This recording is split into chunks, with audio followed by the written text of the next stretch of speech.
Good evening and welcome to The Story. I'm Evan Watson in for Pat Doris tonight. Here on our show, we've explored the flaws in Oregon's mental health system. In the most severe cases, Oregon effectively waits for someone with severe mental illness to commit a serious crime before requiring treatment.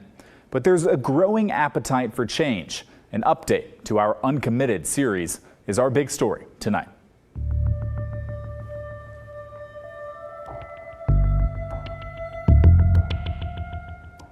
We're talking about civil commitment, the term for forced mental health care, when someone with severe mental illness meets the strict standard of being dangerous to themselves or others. It's a high bar, and rightfully so. Taking away someone's medical rights and liberties is no small decision. But in recent years, civil commitment in Oregon has become effectively non-existent. If you're a longtime viewer, you may remember some of the people we've talked to. Kenny Benton did not meet standards for involuntary mental health care. At one point, he was held in jail because the Oregon State Hospital was full. Jeff and Kathy's son got on a plane and flew to New York while experiencing hallucinations and psychosis. He actually got help in New York City that he couldn't get in Oregon. And Hunter Graham's son, Austin, killed his mother and Hunter's wife, Teresa, in a psychotic break. A heartbreaking story after his parents tried everything but could not force him to get care because he didn't accept it and was not deemed a serious danger to himself or others. All of that leads us to a new effort to change Oregon's civil commitment laws with the goal of making it easier to force someone into mental health treatment if they have a severe mental illness. This new plan comes from NAMI Oregon, the statewide chapter of the National Alliance on Mental Illness, a nonprofit that works to support people and families dealing with mental health issues. Director Chris Boneff says their proposal is meant to stop failing people when they need our help. It's ridiculous that all of us might look at somebody and say, you know what, it's time to intervene here, and we can't. And so we have to solve that problem. We have to reverse the criminalization of having a severe mental illness. Let's explain what Boneff and NAMI's plan would do. Oregon's civil commitment law currently uses phrases like danger to self and danger to others, but it doesn't define those phrases. And over the years, the judicial interpretation has gotten so narrow, it's very hard to reach that bar. The NAMI proposal would add clarity, directing judges to look at a person's past behavior that seriously harmed themselves or others, their past repeated hospitalizations or psychiatric evaluations, and whether a person is reasonably likely to seriously harm themselves or others in the next 30 days. Under our current standards, if you ask me, are you thinking of harming yourself? And I say, no, I no longer meet criteria, even though clinically and everything else may indicate that I'm at a significant elevated risk for continued self-harm. This is a top priority for a lot of people I've talked to who are deeply involved with Oregon's mental health care system. Family members, doctors, advocates, judges, and more. But changing the threshold for civil commitment would not do much by itself. The Oregon State Hospital is full. Oregon desperately needs more treatment and care options, facilities, homes. Boneff says decades of underinvestment created these problems, and Oregon's only way out is to provide better mental health care earlier on. This is not a comprehensive solution. We have to admit that if we're going to do that. We have to acknowledge that. You pass this law, the world doesn't change overnight. It doesn't get better on the streets of Portland. We're not solving the homeless crisis. We're really solving a healthcare crisis. And that healthcare crisis is people have to commit a crime today before we'll do something. And guess what? They are. And the state hospital is full of it. So why should someone, if we're going to compel them into care, why should someone have to commit a crime? That's ridiculous, right? It doesn't solve the real problem, which is why do we allow someone to reach that level of acuity when we know if we invest in different services, if when a problem first arises, I first have symptoms and we intervene then, and we know we're very successful at keeping someone on a normal life path if we do that. It doesn't solve that problem. We're addressing strategically one little element, but we have to shut down the floodgates that are feeding that system. Now, I have talked with some groups like Disability Rights Oregon, for example, who oppose any lowering of civil commitment standards, seeing it as a threat to a person's rights. Also, context matters here. Oregon has not exactly been a shining example for forced mental health care. You cannot look at Oregon's history and say we ever did this well. And in fact, we abused people. We abused people so much, the United States Department of Justice came in here and said, you are violating their civil rights. So there is nowhere in our past that you can look back and say, we exercised the power of the state to the benefit of the people we were committing. That doesn't exist. So we have that challenge. You believe Oregon can do this now and can do it right?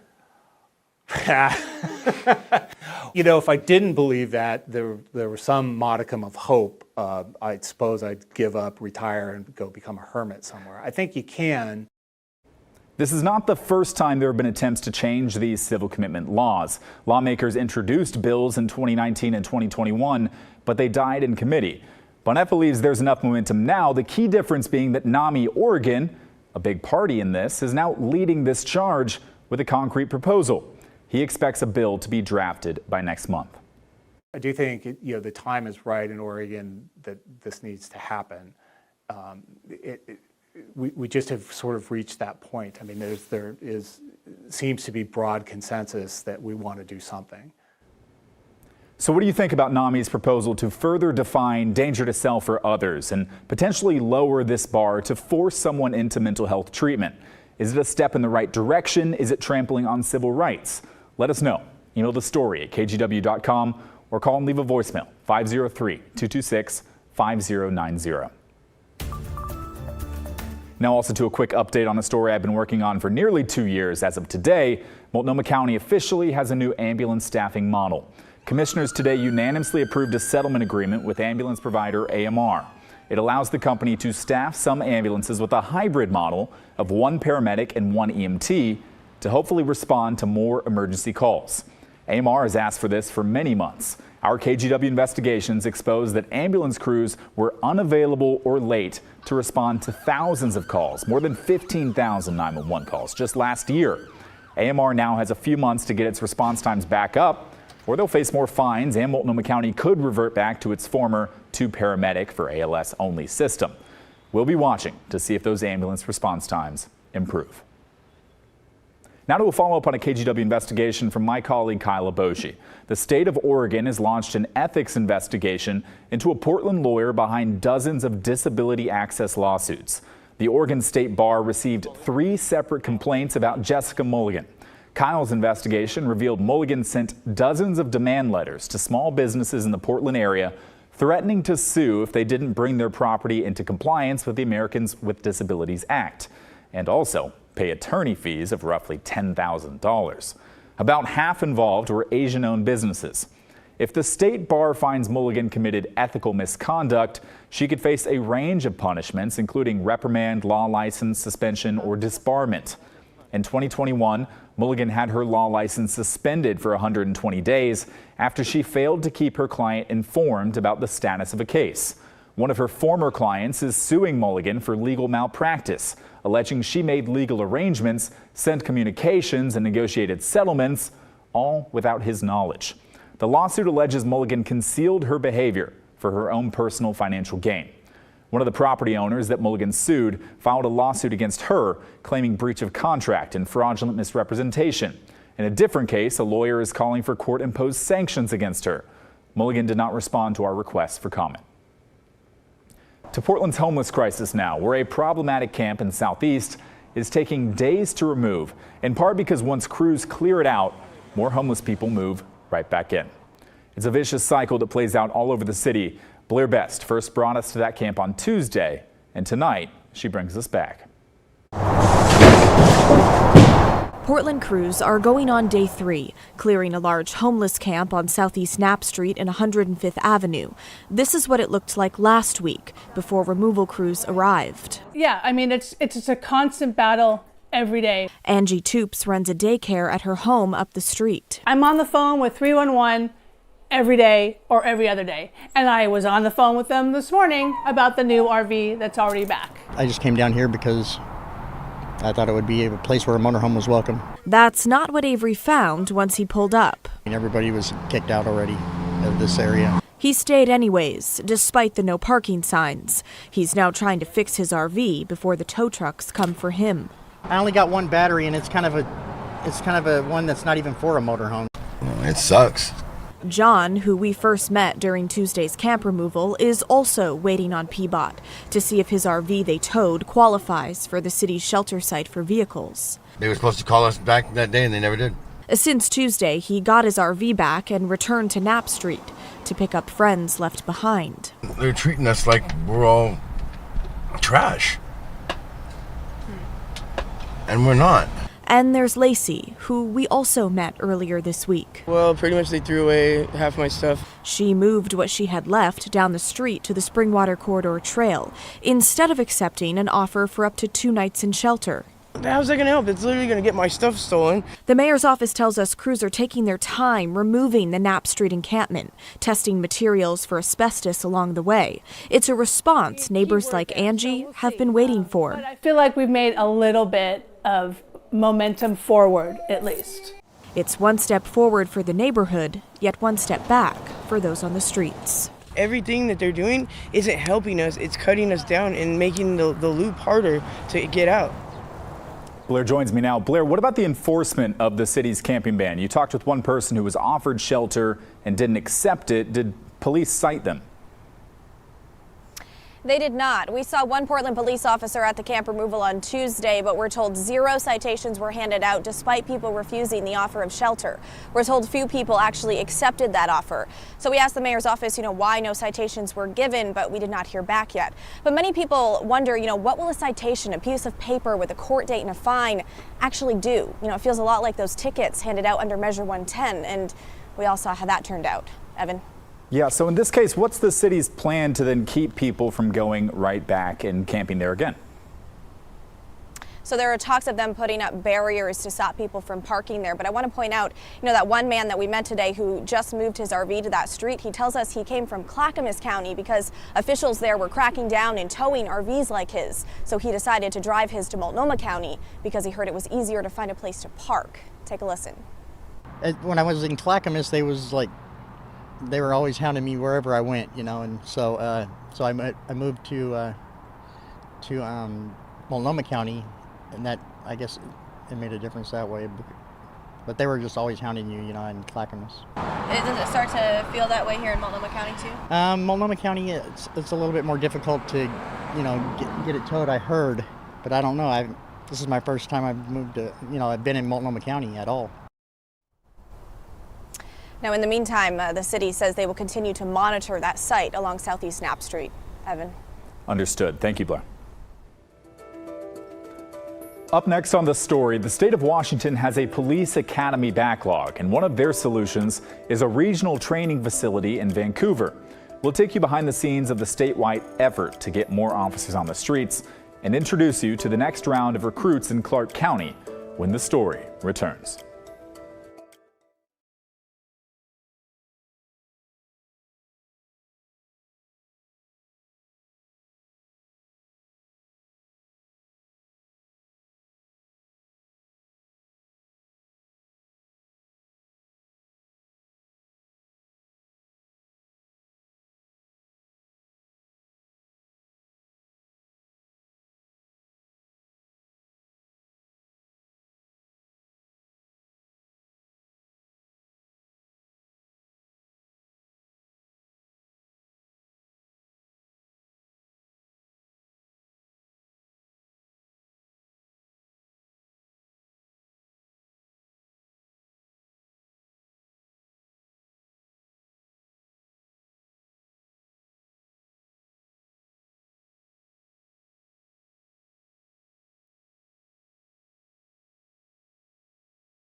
Last month, Pat told you how the state of Oregon was able to clear a backlog of police recruits waiting to get into required training.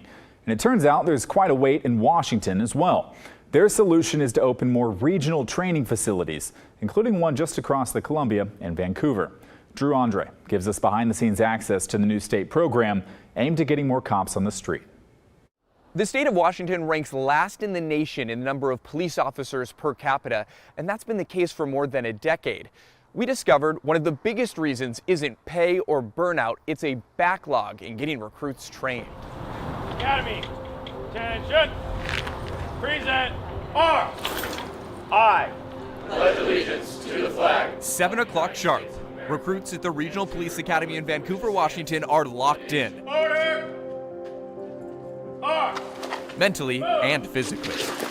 1, 2, 3. 1, 2, This former elementary school is a new kind of learning zone and an attempt at solving the police academy backlog. So once I found out that there was an academy opening here, I instantly got in and started working towards getting accepted. It's a bold decision for Amanda Madison. You know, being a mom, it's very important to me, right? So, I've been a stay-at-home mom for 11 years. I just want him to see that it's never too late to go after something you want. left, right, left. This dream's only possible for Madison and some of the other 32 recruits in the Vancouver Academy because they get to earn their badge near home. I would not have been able to do this if I had to go to Burien. Until last year, this academy in Burien was the only one in all of Western Washington. We can only run so many academies there, and then you need people to instruct. And obviously a lot of the agencies are shorthanded, and we get our instructors from the agencies. So it was just a perfect storm. Washington is struggling to get enough cops on the street. We only have 120 officers for every 100,000 people in the state. That's just half the national average. Here's one of the reasons. By 2022, recruits were waiting up to a year to enter the academy. It could be 18 months by the time new officers were patrolling the streets. It leaves law enforcement positions unfilled and costs those departments. Recruits are paid while they wait for their training spot. That's a lot of salary and benefits that these agencies are paying. Dave Miller and the Criminal Justice Training Commission found a solution. Funded by the state, they've opened up 2 regional academies, first in Pasco and then Vancouver. A third academy site is set to open by the end of the year in Snohomish County. These regional academies are getting filled up quick. Miller says the backlog used to be as many as 500 to 600 recruits. Now we only have a 14-person waiting list, which is just insane and unbelievable that we made that happen so quick. The new academies cover all the requirements. Yep, right there. Defensive training in the gym. Going to be out with one Washington. Mock scenarios, like traffic stops. Shooters ready. Stand by. Threat. Target practice on the shooting range. Recruit Rick Welty brings his Air Force experience to those skills. I had made the decision to come to law enforcement while I was under the impression Burien was the only location. And I had to do a lot of preparing my family to base effectively that I was going on a mini deployment. Now, instead of staying 160 miles away for more than 4 months, Welty is at home in Vancouver every night for dinner. I really just wanted to stay kind of in my community. That's important to me. Oh, bitch, don't lose it. Yes. And equally important to the instructors here. Give me the pain compliance. Deputy Chris Paisan from the Clark County Sheriff's Office is now training people who will be working in the same department. I get to watch their growth. I also get to channel their strength. When we ship them out to Burien, we don't see them until they graduate. This second ever class in Vancouver, including future deputies Welty and Madison, will be patrolling the streets by the start of next year. It's a chance to show their community and their kids they're ready to take on this new chapter. Try things, like if you fail, but try again. He only sees one side of me. He gets to see me as mom, but there's so much more to me than just that.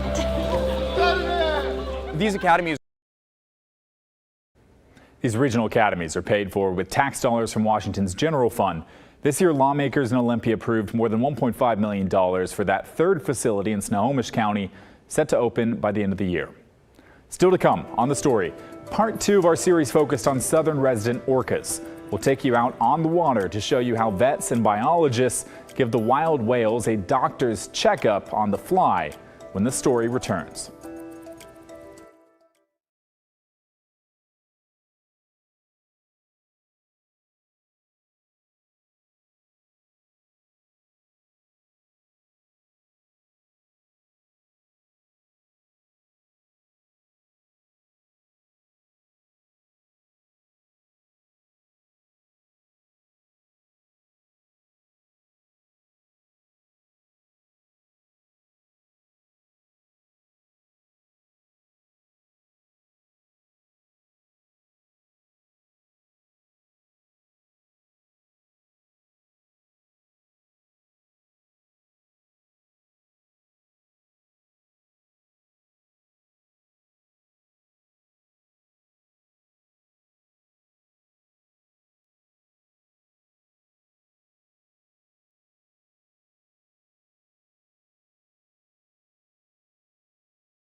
The KGW School Supply Drive is going on now. One of the best ways you can help is to give online, and it's easy.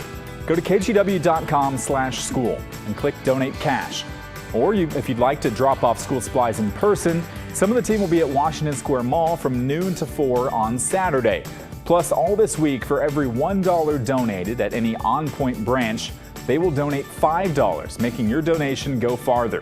We want to thank On Point Community Credit Union, Safeway, and Rick's Custom Fencing for everything they're doing to make this year's supply drive a success.